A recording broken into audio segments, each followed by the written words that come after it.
Poď, Nana. Tutík ide na... No ty si paša, miláčik. Ty si tam úplne zapadol, no?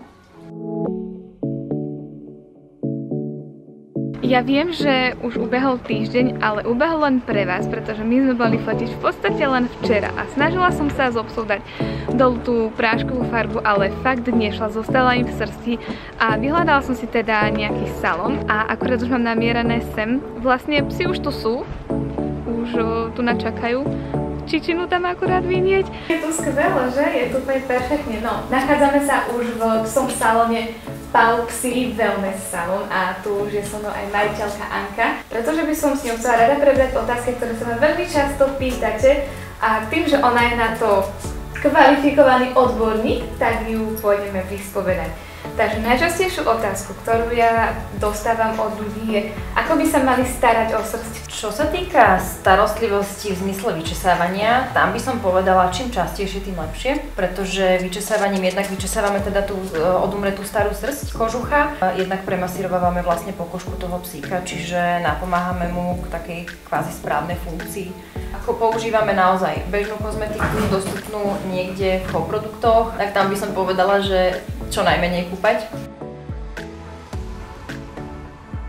Treba si uvedomiť, že u psíka ešte viac treba dbať na tú kvalitu tej kozmetiky, pretože psíka tá srst a tá koža celkovo chráni ešte viac ako povedzme nás. Hej. Pokiaľ používame bežnejšie šampóny, bežnejšiu kozmetiku, tak vždy po každom šamponovaní, po každom šampóne treba použiť kondicionér. Pokiaľ používame prípravky, aké štandardne používam ja v salóne, a to sú prípravky bylinného charakteru. Neobsahujú žiadne zložky, ktoré by vysušovali kožu, ale práve, že sú olejového charakteru. Vlastne tie mycie oleje sú samé o sebe už robené tak, aby nevysušovali kožu. Ja som veľmi rada, že sa ti podarilo zmyť z psov tú farbu, pretože ja už som bola vážne bezradná, mne to absolútne nešlo a veľmi sa ti týmto chcem poďakovať. Ja som veľmi rada, že som na teba natrafila.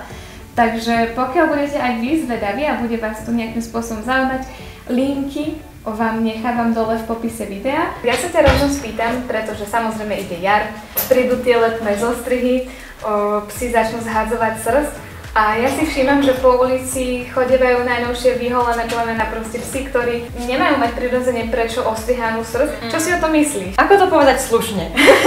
Nemá to absolútne zmysel. Častokrát tá štruktúra srsti sa zmení a častokrát sa stane, že srst vôbec nedorastie. Ja sa snažím naozaj psíkov strihať vždy na minimálnu dĺžku centimeter, väčšinou aj dlhšie. Napríklad veľmi dôležité je vedieť, že sa psík nestriha nikdy proti srsti. Ja som spomínala ešte hneď na začiatku, že toto je špeciálny psí salón. Čo je vlastne ešte špeciálny? Aké tu ponúkaš ešte ďalšie služby? Všetko v podstate robím s bylinkami a s prírodnými prípravkami, bylinnými prípravkami.